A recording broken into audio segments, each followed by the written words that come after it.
everybody. Welcome back to this. I'm your host, Shauna Griffiths, and today I am so excited to welcome Daniel Bernard to our show.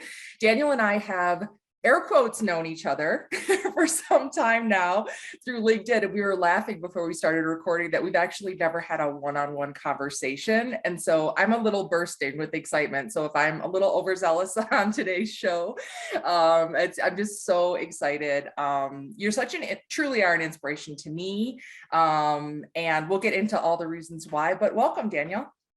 Thank you, Shauna. You flatter me far too much. Let's leave the judgment to the end of the hour and see how it goes. But yeah, I'm more than delighted to have our first actual one-on-one in front of your audience. So let's see how that goes. Yeah, I mean, absolutely. I'm just taken away by your posts and your material and your content as well. So I can guarantee you that I'm going to flatter you back 10 times more than you can manage to do with me. Well, thank you so much. You're in for a show, folks. So Daniel, let's give folks a bit of a context first to set the stage. So you are actually joining us from Tel Aviv, 9 hours ahead of where I am. So again, thank you for making it work in your day. You are a sports industry investor, entrepreneur, strategist. And as I said, you post some great content. We actually met each other. I had to think back to it because I was kind of forgot, but through Rob Thompson, who's also in the sports and tech and entrepreneurial space. And so shout out to Rob. Thank you so much for bringing the two of us together. Thank you, Rob. Indeed. Yeah, absolutely. So give people an understanding of a bit of your evolution to the seat that you have today. Like, it's clearly been a journey, lots of learning, and I'm sure different forks in the road along the way. But we talk so much about evolving, throughout the platform and the impact we're looking to make. So I'd love for you to share with the audience, what does that look like in your world?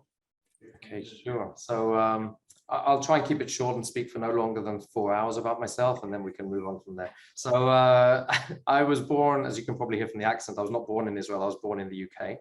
And I lived in a few places. I've lived in 5 different countries, actually, and worked, lived, which is always a fantastic education when you not just travel through places, but you work and live in a place, and you get to see life from a very different perspective. And I think that one of the key learnings for me, and you say it's been a journey, continues to be a journey, is to understand there's always a different perspective. And if you have the privilege of living in different places, which is why I'm having an argument with my wife at the moment. I'm trying to get the kids to live in other places, and she just wants them close to home all the time. But, we'll see. I'm going to lose, obviously. But I lived in Italy for a while, and I had a business in France, which totally failed. That was my first business, and I thank God for that every single day, because that was what led me to eventually Israel. And I've been in Israel now for coming up to 23 years, which is quite a while.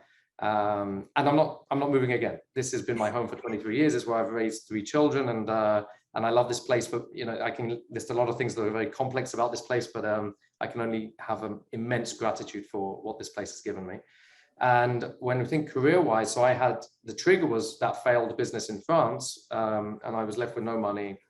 Went back to the UK with my tail between my legs. My arrogance definitely got a knock on the head, thankfully. And I remembered this girl I'd sort of been seeing, and who came from Israel for remotely. We'd seen each other a little bit here and there. And I said, "What the hell? Let's go for it." So I went and took a one-way ticket to Israel in '99, and that woman has today been my wife of 22 years. So I'm very, very fortunate. I love that story. Thanks for sharing that. That's so cool. Well, it just shows how if that business hadn't have succeeded, I wouldn't have made that step. So it was a real early lesson for me of how we only ever see a tiny little tranche of life. And if we realize that there's so much out there that we don't know that's going on and that could go on, then it helps us, I think, open our eyes to new possibilities. And so my career, really, since I've been in Israel, I worked a bit in the sports industry before that as well, when I was living in Spain, which is the other country. And I started here after getting by for the first couple of years. I got a job, very luckily, in the sports TV industry. And if you work in media and broadcast in sports, it gives you a great overview of how sports works, because you see how the the sporting event takes place, how they manage the venue, the sponsorship, how the production teams go in, uplink it to satellite, how the viewer engages with it. So you get to see end to end how sports work.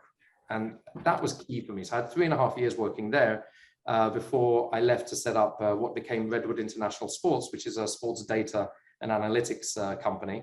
And I set that up with my wife, by the way. We worked together for 8 years before she realized she can't, that was about enough. So I think the fact that we remained married after 8 years of working together is quite an achievement anyway. We focused on, I call it football, you call it soccer, only for about 9 years before adding a few other niche sports to really break down what was going on the field of play and look at performance in a different and very new way. And that's been my anchor ever since, basically. One of the verticals we worked with was, if you've got good maths, good analytics, then the sports betting industry is going to be all over you. And so we were a vendor into the sports betting industry from about 2006, 2007. And that was really the cause for our expansion over those years. And then I was approached in 2015 to set up for other people sports betting platforms for emerging markets, subcontinent, Latin America, those sorts of places. And I thought it was an odd approach, to be honest, because I said to them, I don't have any experience. I'm only a vendor of data into sports betting. And they said, oh, don't worry. And I understood later that it was quite deliberate. They wanted someone that came with a complete blank sheet of paper, wasn't affected by a blueprint of this is how it's always been done. And it worked out very, very well. And I had to deal with product. I set up a product team in Kiev, which of course those guys had a 45-strong product team in Kiev, which those guys are quite dispersed now because of everything that's going on. And it's great, it's still going on, but just remote working, let's say, as an extreme. Extreme remote working. I dealt a lot with compliance to make sure the regulatory framework. So I learned a hell of a lot. And I realized in 2020 that I'd once again had the fortune of setting up a company from scratch. And I realized that that's what I'm pretty good at. But after that, there were a million people better than I am at scaling up. And so I took a step back, moved to the board. We got someone to take it to the next level. And then it was the beginning of COVID. It was 2020. And I sat there thinking, what now? And I started investing into sports technology. And so I've been an investor into sports technology just for the last 2.5 years or so. And that has given me a very wide view of what's going on in the tech sector and how it can deliver to sport. And that's been great. And even though I will say I'm an entrepreneur at heart, I'm not really an investor. I just sort of, I do invest, but I don't really, that's not my dharma, if you like. I'm much more a founder and entrepreneur. I need that roller coaster of life. So I'm always looking for the next thing. And I'm actually starting at the moment a new venture that right at the beginning, so I hope that will succeed. Watch this space. We'll talk about that maybe. Yeah, exactly. Watch this space. You'll have to come on and tell us more about it. No, but I really appreciate you sharing, what you did, because I think a lot of times as leaders, we can be really hard on ourselves, no matter where you are in your career, that you have to know where your next step is, or if something doesn't work, then it's a failure, and it can feel really soul crushing. And I think that as I'm hearing your story, there's an element of things happen for reasons that you may not know at the time.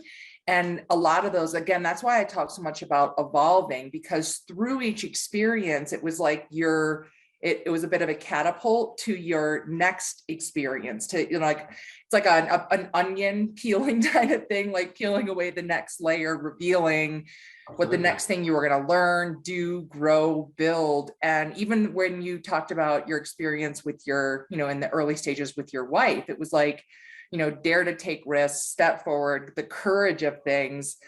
And then, rather than just getting on our heels and being like, I'm never going to get to the next thing.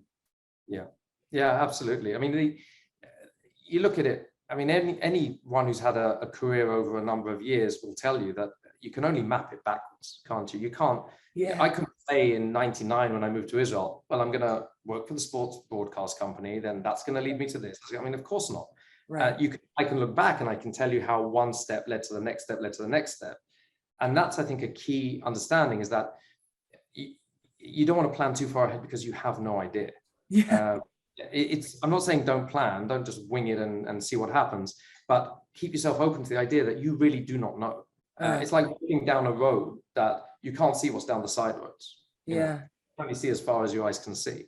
And that's really, really important. I had actually a guy who worked for me until about I think it was about 6 years ago, something like that. And at the time, he'd been working with me for about 10 years. And he had the last 3 years, he had got to his ceiling, and he knew there was no career opening at my place. And I was very transparent with him. And I said to him, listen, as long as you're doing a good job, you're welcome to stay. But for you, go and spread your wings, find something, because you're worth a lot more than the position you've got. And there was that difficulty of accepting that there's maybe a risk stepping out of a comfort zone. He'd been with us for like 10 years. It's a long time. And he, every 6 months he'd come and have the same conversation with me. Maybe there's an opening. No, there isn't. What should I do? And in the end, I said to him, look, the trigger was he came to me with someone had made him an offer to be a partner in a new business, but he didn't have to put any capital down, and he could get a salary, which was pretty comparative to what he was earning with me. And he came to me for my advice, and he said, can you look at the executive summary and see what you think?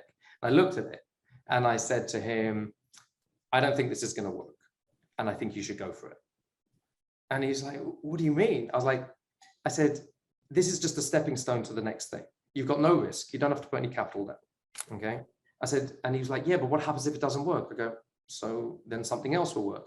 And I was so adamant with him that I looked him in the eyes and I said, do you want to come and have the same conversation with me in 6 months? And then 6 months later, and then 6 months later. And that was all. And he resigned 10 minutes later. And I was so happy when about a year later, he told me that I was right. It didn't work. But because of that, he then got a really good head of product position with another company. He was delighted.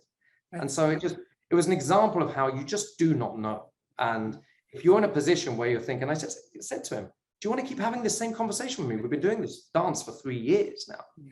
And he goes, no, you're right. Yeah. And so, come on, get out.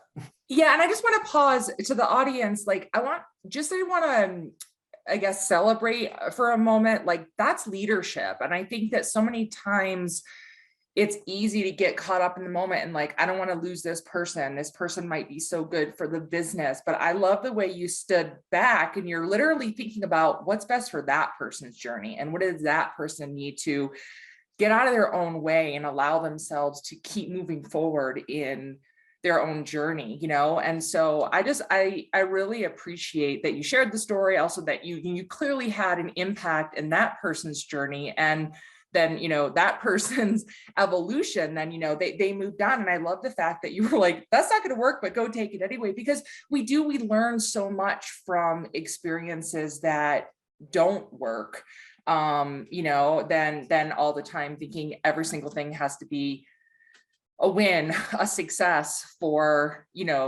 us to continue on and everything. So that's awesome.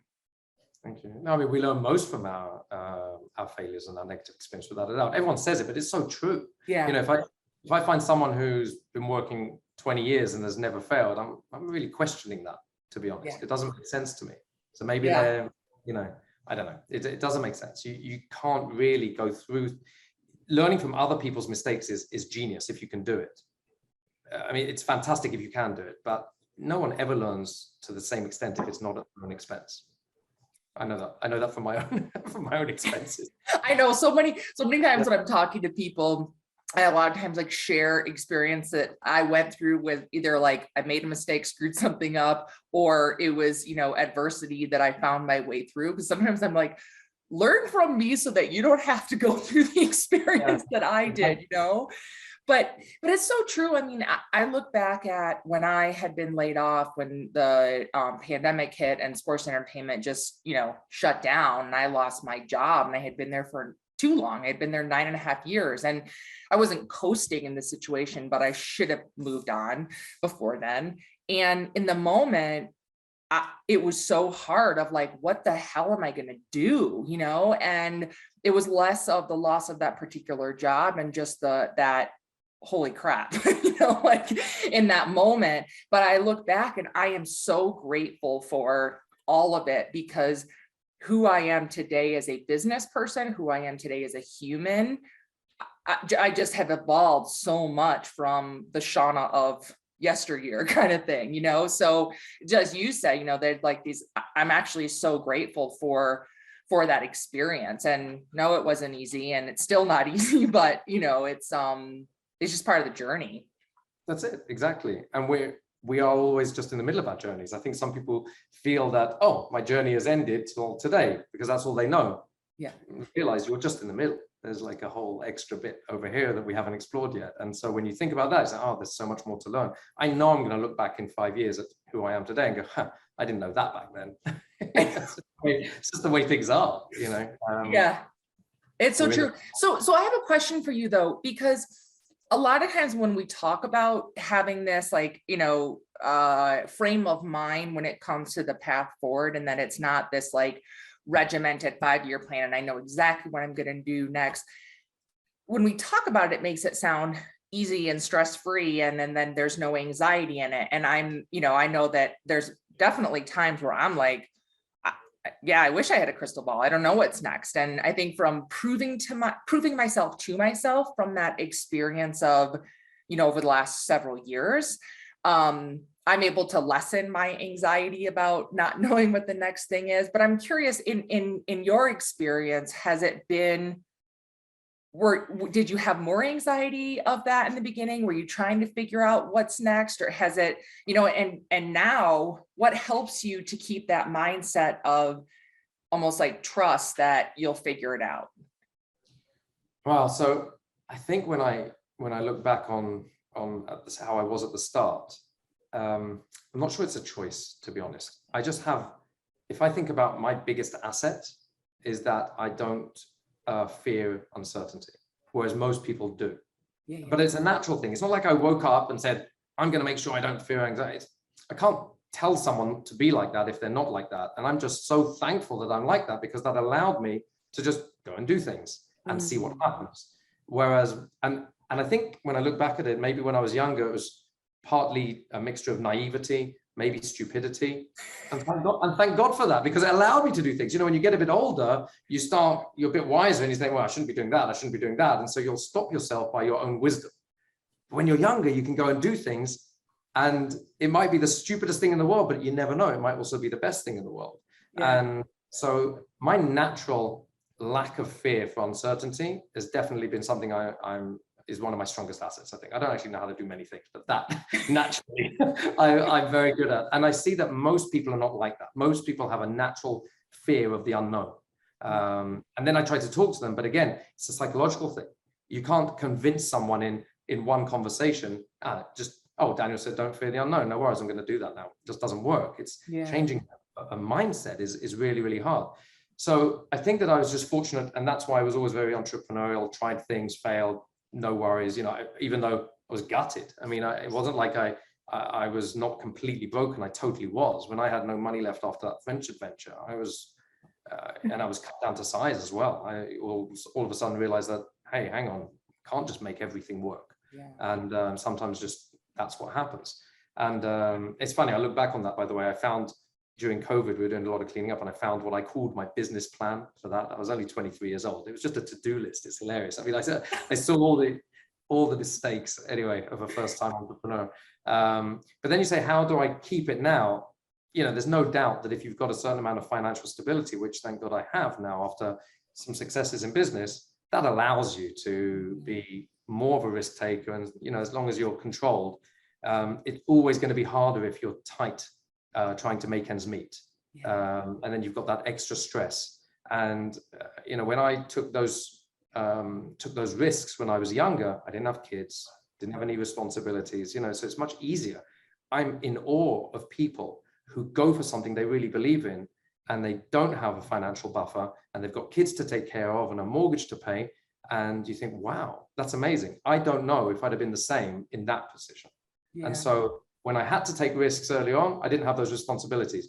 And nowadays, if I'm taking risks, they're calculated, and I'm in a financially stable position. So it's easy to do it when it's not that admirable when you're sitting pretty, basically. Yeah. No, but I even appreciate this conversation, because sometimes when we'll hear people talk about these who are in a situation like you, it makes it like everybody can do this, and this is accessible for everybody. And I think there's just a refreshing realness to be talking about. There's almost like this threshold that people have, and it's very unique to each person's background, their just psychological makeup, their the way they whatever makes them tick, that they may be more risk averse than others, and different people's situations can really help them along in the way. I mean, so I think it's really helpful to talk about the reality of that. I think at the same time, if people are listening and that's like sometimes you actually want to be more of a risk taker, you want to put yourself out there more, and so I think it's also helpful to see that someone has been able to kind of ride that wave of growing, evolving, doing something, screwing it up, starting back over, because I often use this. I said sometimes, I often, which is probably pretty accurate, which means I say it a lot, is that, I think we often suffer similarly, and again, just is the human condition kind of thing. And so that's, I think, what's so important about sharing these experiences that people can really relate to and, learn from and continue the growth. Hopefully. But everything's very individual. Yeah. And that sometimes on platforms like LinkedIn, I'm not on any social media apart from LinkedIn. And you see these posts, they annoy me a little bit, where they speak to the public, the whole LinkedIn public, and say, yes, you can, or something, It's like, who are you talking to? Yeah, exactly. That's what I'm getting at. Individual, not everyone can do that, and not everyone has the aptitude or the aptitude to do that. Yeah. Some people are different at different things, or everyone's different at different things. And these posts that sort of like, in a blasé way, just like spread the love, but it's also, it drives me mad, that sort of thing, to be honest. It's like, yeah. I think there's just a little, it almost seems like out of touch, and then it becomes like completely, you can't relate to something like that. So, which actually brings me to another part where we open this up talking about like your more of the, call it, traditional part of your working world, where you are, again, like in investing, sports tech, that kind of thing. And when I was looking at your LinkedIn, prepping for this, like it says that's what you talk about, right? So that's what you talk about on LinkedIn. And by the way, folks, if I haven't said it before, I love Daniel's LinkedIn posts, and I literally like look for them because they have so many great nuggets. But what comes across to me, not only that those are the things that you're talking about, but you also have this incredible awareness, self-awareness, awareness of others, communication skills, this ability to meet yourself and others with grace. Like even from the example you just gave, it's a little bit of like having a mirror up to yourself as you're going about your journey and as you're communicating.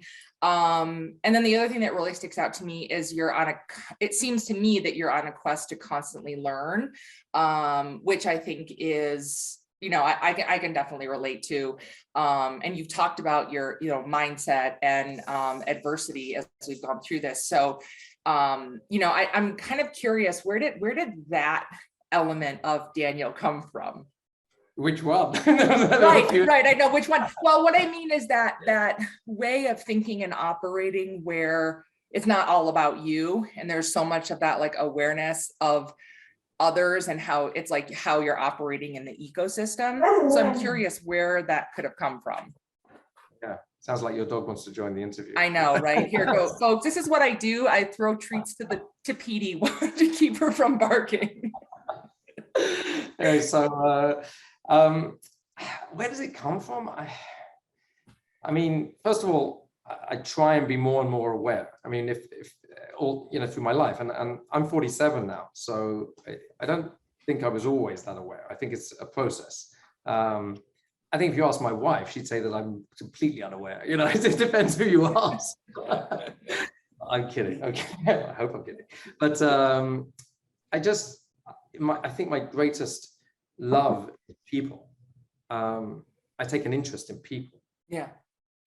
It's everything for me. It really is. I love meeting new people all the time, never get tired of it. I love going to conferences and talking to people. And I can identify quickly if it's someone that I just want to have a surface conversation and move on, or if someone is a bit more interesting. So I think if you're interested in people, then you see them. and everyone's just very, very different, and everyone has their story, absolutely everyone. And if we talk about a hierarchical structure, every company needs its hierarchical structure, but there's one level that we're all exactly the same, and that's as human beings. So, and I know that I didn't have to train myself to be, I just believe in this. It's just a basic respect for people. And so how I will speak to anyone, and I think from what people have said is how that's filtered down through organizations I've led. It just goes through the whole companies. We talk on a level with absolutely everyone. And then of course, when we work, we respect a hierarchy. So there are managers, but if we think about, it actually leads me to such an important point, is servant leadership. Yeah. It's so important, is understanding that if you are a leader, whatever that means, it's about the thing you're leading. It's about, if you're leading a company, it's about the company you're leading. If you're leading a country, it's about the country you're leading. It's not about you. You're actually irrelevant beyond your capabilities to perform that task.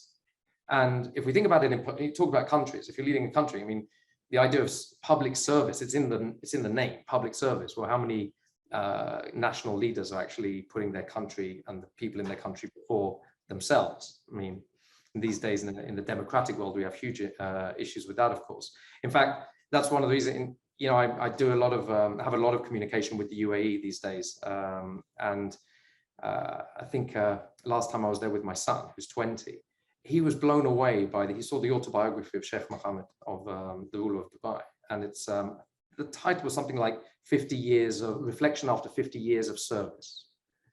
And because I've been to Dubai many, many times, and I understand their leadership ethos, and my son looked to me, coming from Israel, huge democracy, which has far too many political parties, very, very difficult to manage the country. We're about to head into our 5th election in 3 years soon, because things just get blown up here. It's crazy. But he was blown away by this. He goes, look, Dad, look how they look at it over here. It's service. And I was like, well, yeah, that's what you're there for. If you're a leader, you're there to serve. But the fact that he was surprised at that, and it made me think, yes, this is what it is. It's not, you're in a position of responsibility to serve others. And the same thing, if you're leading a company, that's what you're there for. And if you're at the moment, and human beings are strange creatures, you know, we get a bit, you know, it's all about the ego. And sometimes you think, well, I just want myself on that front cover. Or if you are the CEO, you normally are on that front cover, or your name is in lights or whatever. Don't get confused. It's not actually about you. It's about the thing you're leading. Because as soon as you're not the CEO, then it will be about the next guy. And that just proves that it's not about you particularly. And I think that if you understand that, and if you internalize that, then you will treat people on the same level, and you will embrace that position as something of responsibility for others. I have no idea which question I answered, but anyway, I've been babbling for a couple of minutes about it. No, it's so good. It's so good. And there's something that I read about, you know, if you're going to be in that seat, it's like, if you don't care about the people, then you have no business hiring them. If you don't care about the people, if you're not there to serve them, then you have no business being in that seat of leadership. And you know, I think the first time I read that, it rang so true to me. It was so simple, but I think there's a lot of people who, I call it hogging a seat of leadership. You know, when it's like, because to your point, it's this wanting the, you know, the ego gets involved, all of those things. And it's almost, those are the things that are the motivators rather than, you know, the people. So I think, you know, again, as I see you talk about it, and I see, you know, I say I see because I haven't witnessed your leadership firsthand, but, you know, it is very much this authentic way of operating. And you gave the description of how you actually ran an organization, so that, you know, I pause to say these things so that as people are listening to this, these are, I think, great takeaways, great examples, that, because I would imagine that most people who are tuning in are somewhere along their journey of leadership. So these are nice nuggets for people to, you know, take away and think about in their own journey. Well, I mean, I hope so. And let's not imagine for a second that I have always been this fantastic leader, and I am, you know, I make plenty of mistakes as well, and I've pissed off people on my journey, and I've made, you know, not always been, you know, sometimes the way you sum up my words makes me come across like this absolutely perfect leader. No. I don't want anyone to think that that's the case, but I have my ethos, and I hope to stick to it. Yeah. And I think that actually that's part of the beauty. And I think that it's important for me, and why I created this platform is so much because I want to be able to elevate the voices of leaders such as yourself that are authentic in that journey. And that does mean that we're not perfect in it, and we're making mistakes and we're learning from it. And that's part of why I ask people to come on and share, because it's not that we're people who are in these positions or come on the show are like sitting in ivory towers. It's like, again, it's a journey that we're learning and leading. And I think that's part of why I appreciate when you post on LinkedIn that I read, like, and I'm going to ask you about these things in a minute, but you gave people an example of a book you read about why CEOs fail. And, I loved and actually I'll pause there. And I remember you wrote about it and you were like, you actually read something in there and you could see yourself in some of these things. You actually, again, put that mirror up to yourself after leading, I think you said like 18 companies. So I'm sorry. I've been a CEO for 18 years, let's say. Oh, 18 years. And that would be bad if I just switched company every year. That would be poor.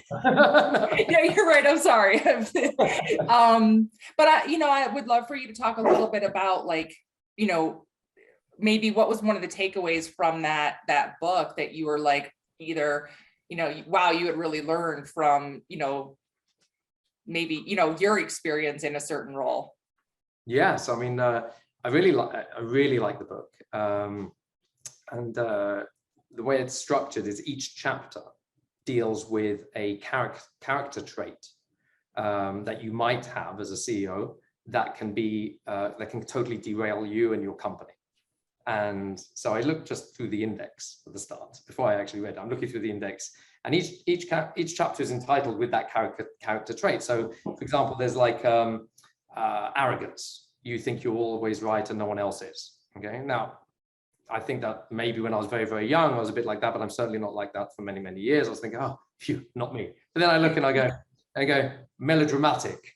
You like to grab the center of attention. I'm like, yeah, sometimes me, yeah. And then what each chapter goes into is how, and this is the important thing, is that, and someone said this to me recently, is that a weakness is so often just an overdone strength. And that's really interesting, because because I'm definitely someone who I like to be the center of attention. I definitely, in the middle of the party and things like that. That's just how I always have been. And I like that. And it's a strength. But when it can be too much, it becomes a weakness, without a doubt. And just in life, but let's just talk about business for a second. If you're not giving other people that room to be the center, sometimes you have to sit on the side and let people be the center. And so it's where your strength can become a weakness. So when I'm looking down this list and I'm saying, yeah, I can be a bit like that. I can be a bit like that too. I can be a bit like that too. And I was like, wow, and so the chapters then go into that, and then it's part of you. It's not like they're saying, change this, but try and contain it so it doesn't derail you.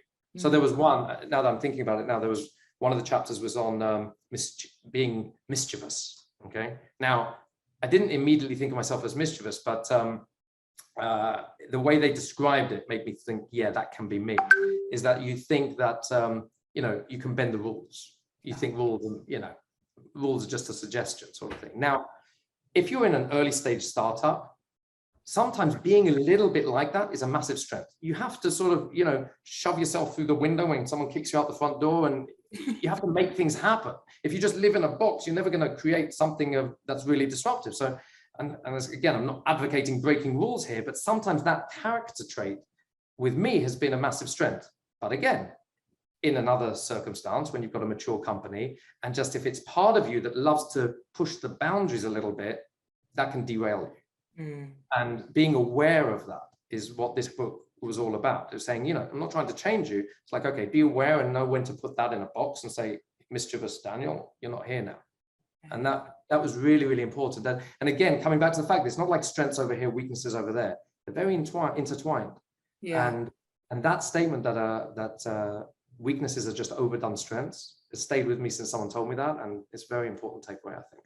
Yeah, absolutely. And again, I think it's this self-awareness and this journey of constantly improving and constantly learning just keeps coming to me as you're talking about all of this. And as people are listening to this, I think that's something in itself to think about, how much am I doing those things, and can I stand to do more of those things? And, I think, again, this can be part of how we continue to evolve and make ourselves better, and not be the person that's in the ivory tower thinking that they're so perfect, so, and I'll ask you to talk about another example that you gave, which was when you listen to your voice on the WhatsApp, when you left a message for someone.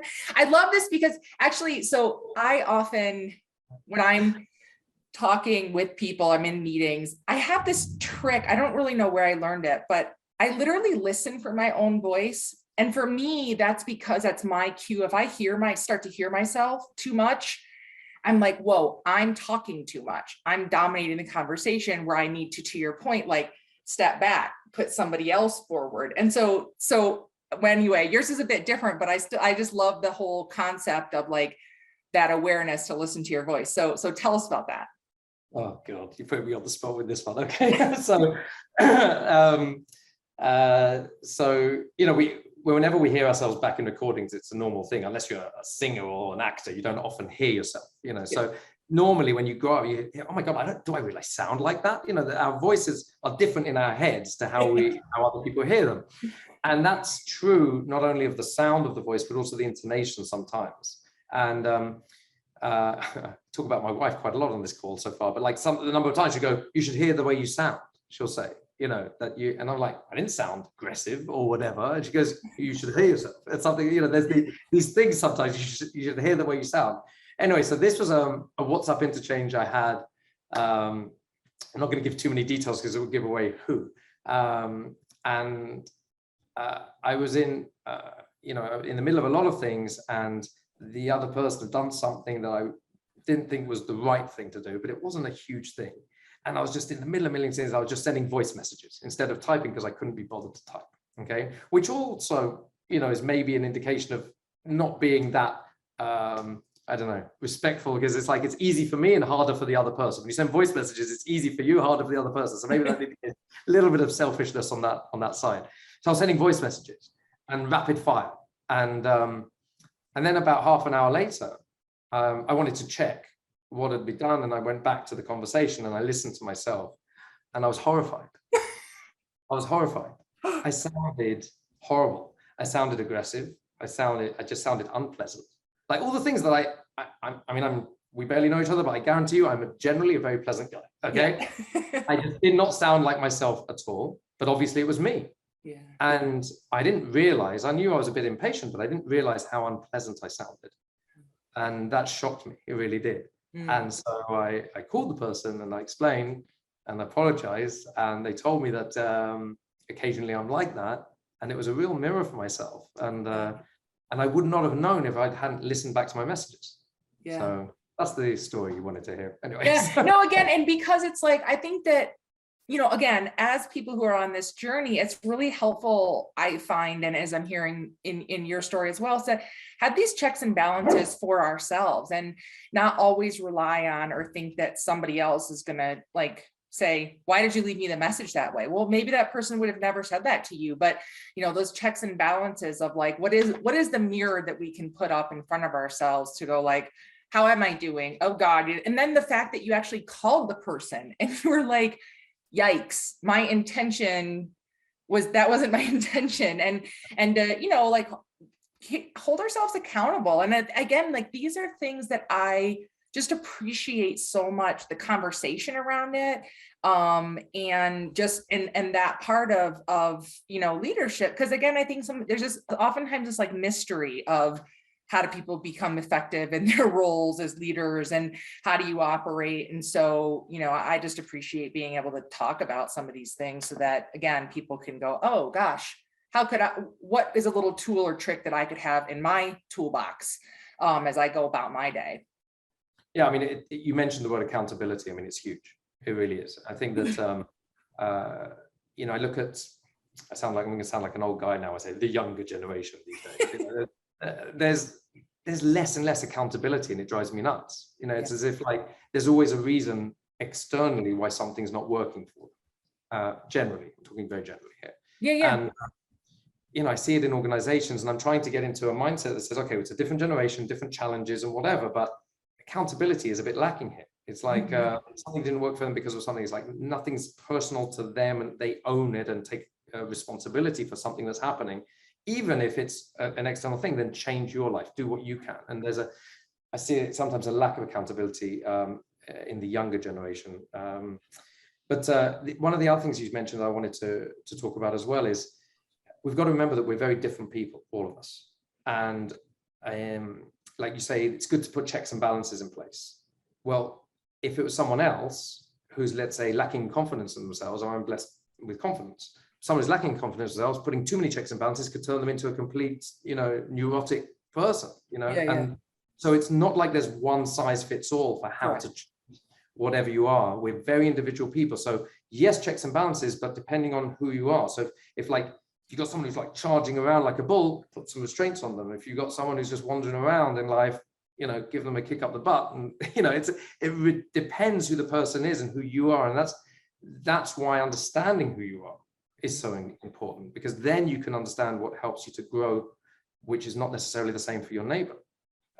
So yes, someone like me, checks and balances all the time. Otherwise, I could go all over the place.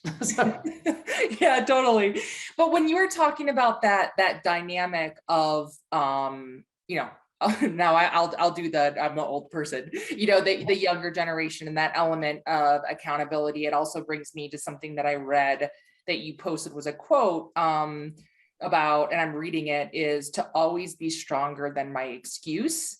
Yes. And I loved when you read that, because I think that, again, that element where, I didn't know that saying, but I work to keep in front of me, like, again, kind of like hearing myself or observing if I feel like I'm starting to make an excuse, which may be like finding fault in someone else first, where it's like, well, wait a second. I try to think of, has my role contributed to something, and the way I'm approaching something, is that contributing to the dynamic before I often, because I do think that sometimes that pointing fingers at other people type thing can be an excuse.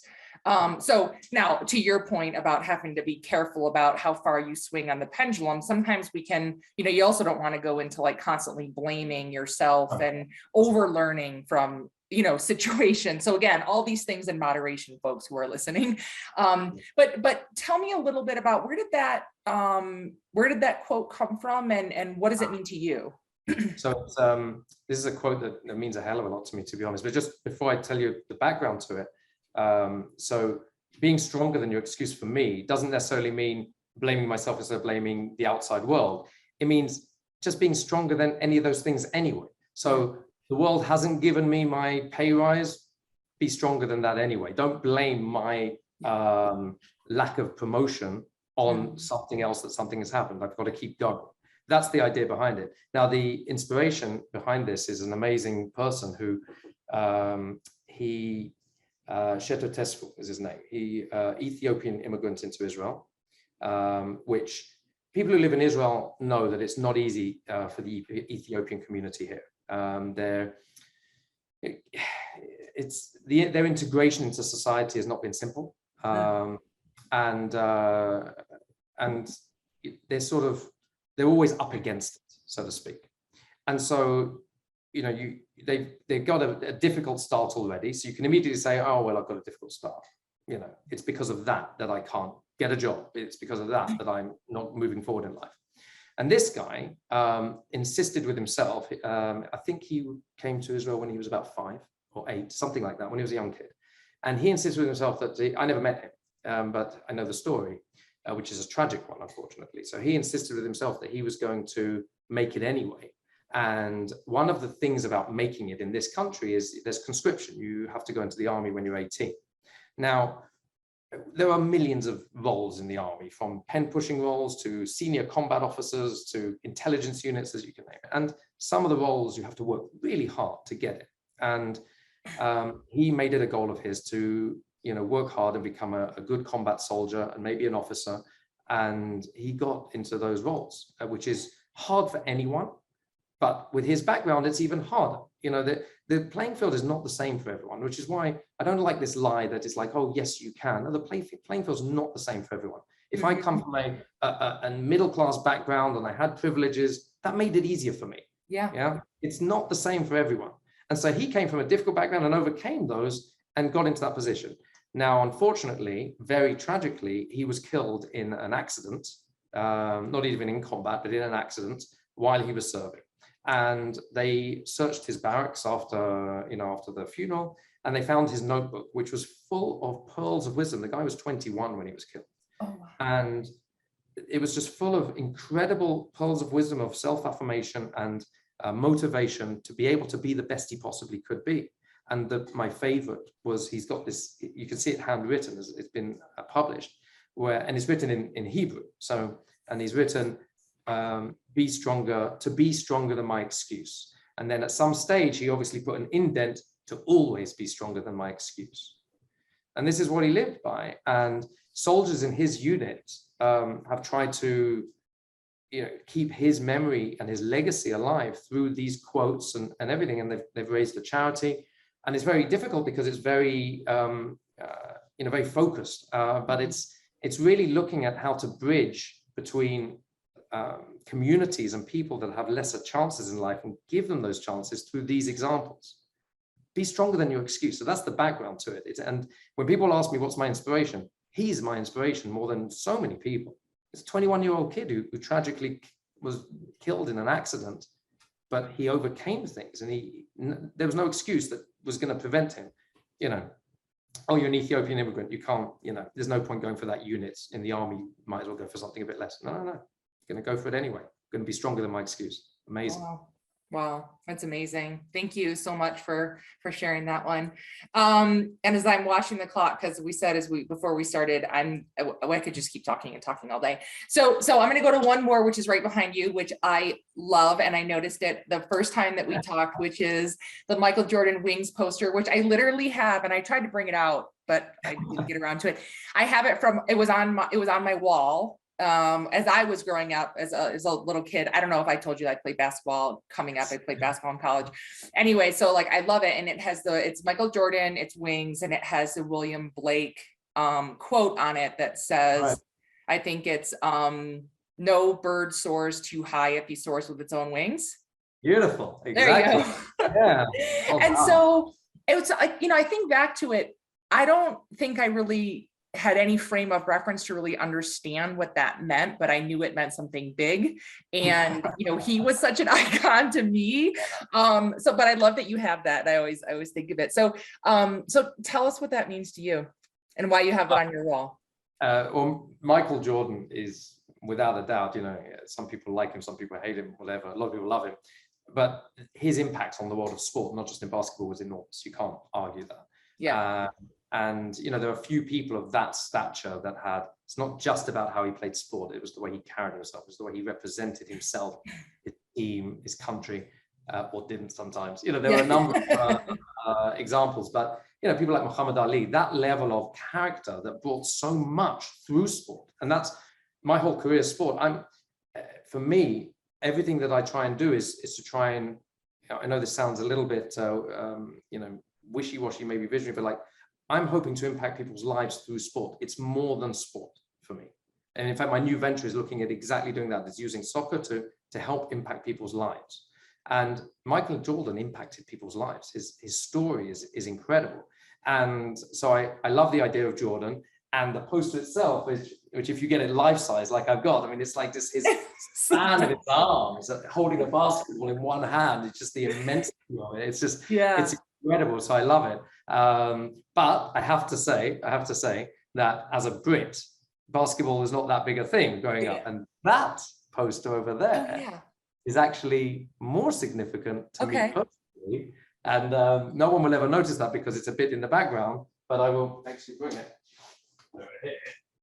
Now, by the way, my husband is a Brit, and we call it football in our house as well. Oh, good. I'm glad you do. So being an American, you might not actually recognize the people on that. No, I don't actually.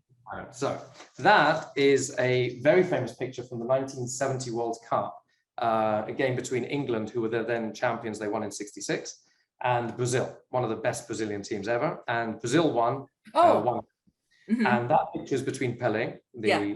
iconic Brazilian, of course, and the captain, Bobby Moore, who later became Sir Bobby Moore. And Sir Bobby Moore was, obviously Pelé is the star, but Sir Bobby Moore was obviously an English star back then as well. And he encapsulated for the whole country a combination of professionalism, gentlemanliness, integrity. And it comes across in that picture. I mean, he's just lost 1-0 and he's gone straight up to Pelé, and they had a personal one-on-one battle throughout the game. Which a lot of people say, I mean, who cares? We lost the game. But they say that the individual battle was won by Bobby Moore. Does it matter? I don't know. It's a nice story. But he was and that was why he was also knighted, became a sir later on, because he was such an amazing character. So growing up as a Brit and football being my first sport, that actually is a closer poster to my heart. This is a lovely poster to have on the wall. That probably for you is more meaningful than it is for me, but I explain why I love Jordan anyway. Yeah. No, it's so great. And you know, as we're closing up here, I've got one more question for you to kind of close out the whole thing. But I just want to stress here is that part of the reason why I structured this conversation the way I did is I often talk about that leadership is a practice, and authentically, intentionally leading is a practice. And so as a practice, there's things that we are constantly learning from ourselves, our experiences, other people. And again, that's why I asked you specifically about these stories that you told and these quotes that you have and like that you'll reference, you write about them, things that you literally have on your walls.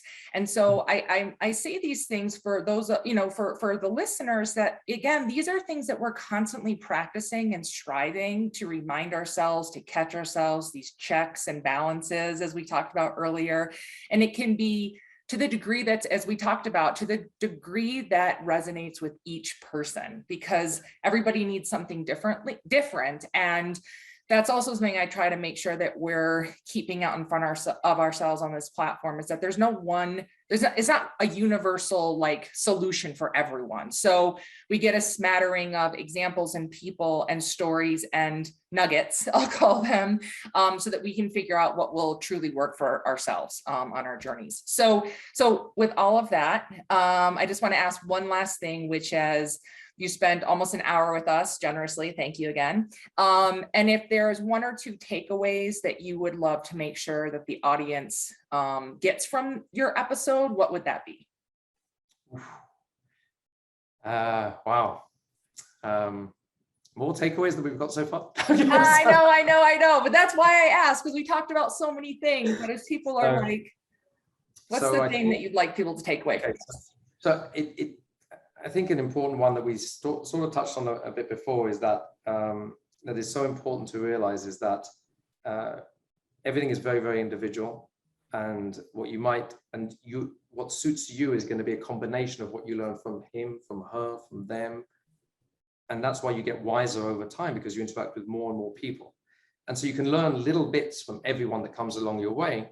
You shouldn't ever try and emulate 100% one person. You've got to try and take something from them and incorporate it into your own character. And so understanding that you're picking up things all the time is so critical. Understanding that most of what you'll pick up is from people is critical.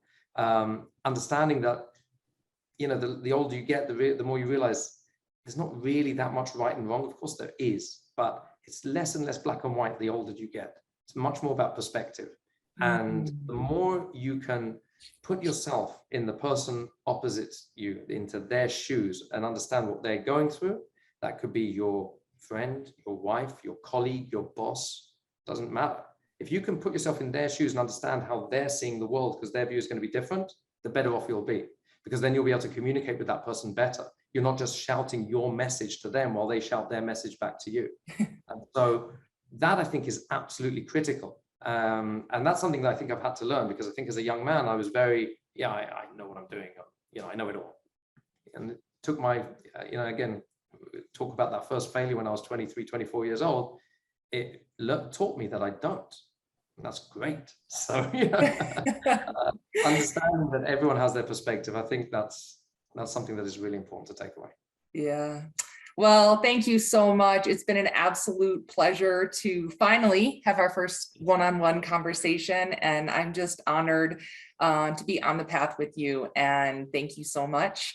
And everybody, thanks for listening today. Have an amazing day and follow Daniel on LinkedIn.